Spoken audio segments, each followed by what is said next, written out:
ಈ ವೇದಿಕೆಯಲ್ಲಿ ಉಪಸ್ಥಿತರಿರುವಂತಹ ಬಿಜೆಪಿಯ ರಾಜ್ಯಾಧ್ಯಕ್ಷರು, ಶಿಕಾರಿಪುರದ ಶಾಸಕರು ಆಗಿರುವಂತಹ ಸನ್ಮಾನ್ಯ ಬಿ.ವೈ. ವಿಜಯೇಂದ್ರ ಅವರೇ, ಮಾಜಿ ಸಚಿವರು, ನಿಪ್ಪಾಣಿಯ ಶಾಸಕಿ ಸಹೋದರಿಯಾಗಿರುವಂತಹ ಶಶಿಕಲಾ ಜೊಲ್ಲೆ ಅವರೇ, ಆತ್ಮೀಯರಾಗಿರುವಂತಹ ಸನ್ಮಾನ್ಯ ಯಶವಂತ ರಾಯಗೌಡ ಅವರೇ, ಹಿರಿಯರಾಗಿರುವಂತಹ ಸನ್ಮಾನ್ಯ ರಮೇಶ್ ಕತ್ತಿ ಅವರೇ, ದೊಡ್ಡನಗೌಡ ಪಾಟೀಲ್ರನ್ನ ಒಳಗೊಂಡು ವೇದಿಕೆಯ ಮೇಲಿರುವಂತಹ ಎಲ್ಲ ಪ್ರಮುಖರೇ, ತಾಯಂದಿರೇ, ಹಿರಿಯರೇ, ಶ್ರೀಮಠದ ಸದ್ಭಕ್ತರೇ, ಪ್ರೀತಿಯ ಪುಟ್ಟ ಮಕ್ಕಳೇ, ಪೊಲೀಸ್ ಬಂಧುಗಳೇ ಮತ್ತು ಮಾಧ್ಯಮದ ಮಿತ್ರರೇ,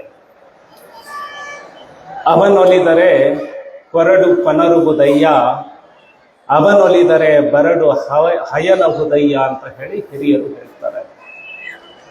ಶ್ರೀಮಠದ ಸಂಪರ್ಕಕ್ಕೆ ಬಂದಾಗ ಮಾತ್ರ, ಶ್ರೀಮಠದ ಪ್ರಭೆಯ ಒಳಗೆ ನಾವು ನಿಂತಾಗ ಮಾತ್ರ ಗುರುಗಳ ಪ್ರಭೆ ಏನು, ಶ್ರೀಮಠದ ಶಕ್ತಿ ಏನು ಅಂತ ಹೇಳಿ ನಾವು ಅರ್ಥ ಮಾಡಿಕೊಳ್ಳಬಹುದು.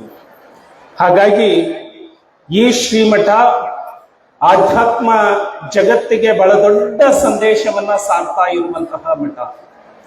12ನೇ ಶತಮಾನದಲ್ಲಿ ಅಣ್ಣ ಬಸವಣ್ಣನವರು ಸಮಾನತೆಯ ಪರಿಕಲ್ಪನೆಯನ್ನ ಜಗತ್ತಿಗೆ ಪರಿಚಯವನ್ನ ಮಾಡಿಕೊಂಡರು. 12ನೇ ಶತಮಾನದಲ್ಲಿ ನಡೀತಾ ಇರುವಂತಹ ಆ ಅನುಭವ ಮಂಟಪದ ವೈಚಾರಿಕತೆಗೆ ಈ ಭೂಮಿಯ ಮೂಲೆ ಮೂಲೆಯಿಂದ ಆಗಮಿಸ್ತಿತ್ತು. 12ನೇ ಶತಮಾನದಲ್ಲಿ ಏನು ವಿಚಾರಗಳು ನಡೀತಾ ಇತ್ತೋ ಅದೇ ಸಮಾನತೆಯನ್ನ ಈ ಶ್ರೀಮಠದಲ್ಲಿ ನಾವು ಕಾಣ್ತೇವೆ. ಗುರುಗಳ ಹೃದಯ ಅದು ಮಾತೃ ಹೃದಯ.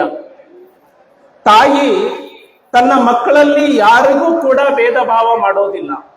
ಹಾಗೆ ಗುರುಗಳು ತನ್ನ ಬಳಿಗೆ ಬರುವಂತಹ ಯಾವುದೇ ಭಕ್ತರನ್ನ ಯಾವತ್ತಿಗೂ ಕೂಡ ಅವರನ್ನ ಹರಿಸುವಂತಹ, ಕೃಪೆ ತೋರುವಂತಹ ಕೆಲಸವನ್ನ ನಿರಂತರವಾಗಿ ಮಾಡ್ತಾ ಬಂದಿದ್ದಾರೆ.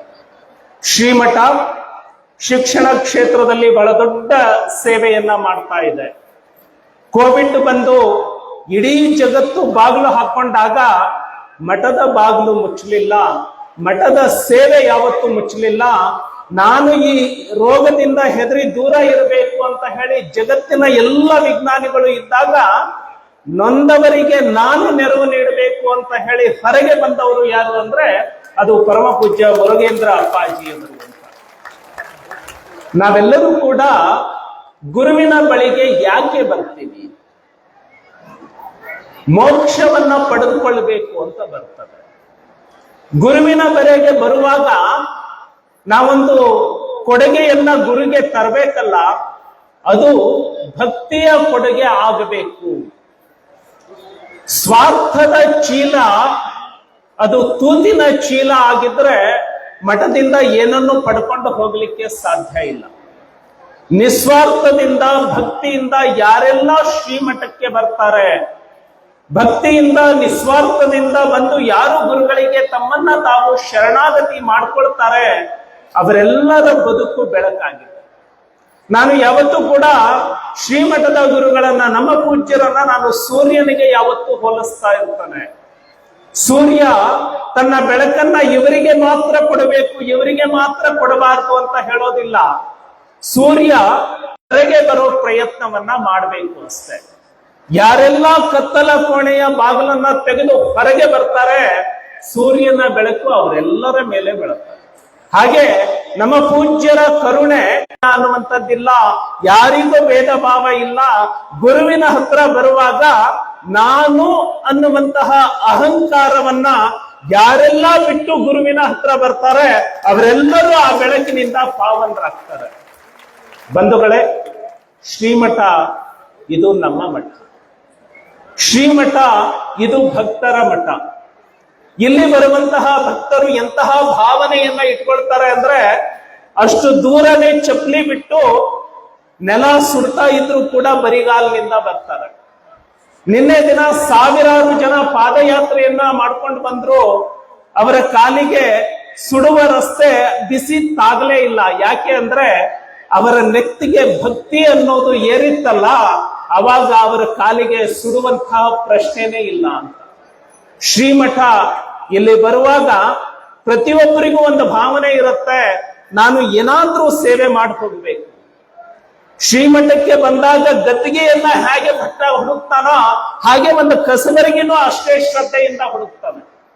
ಗದ್ದಿಗೆಗೆ ಎಷ್ಟು ಭಕ್ತಿಯಿಂದ ಹೋಗ್ತಾರೋ, ನಾನು ಈ ಮಠಕ್ಕೆ ಬಂದಿದ್ದೇನೆ, ಈ ಮಠದಲ್ಲಿ ನಾನು ಗಲೀಜು ಮಾಡಿ ಹೋಗೋದಲ್ಲ, ಈ ಮಠವನ್ನ ಸ್ವಚ್ಛ ಮಾಡಬೇಕು ಅಂತ ಹೇಳಿ ನಿಜವಾದ ಭಕ್ತ ಕಸಬರಿಗೆಯನ್ನು ಹುಡುಕ್ತಾನೆ.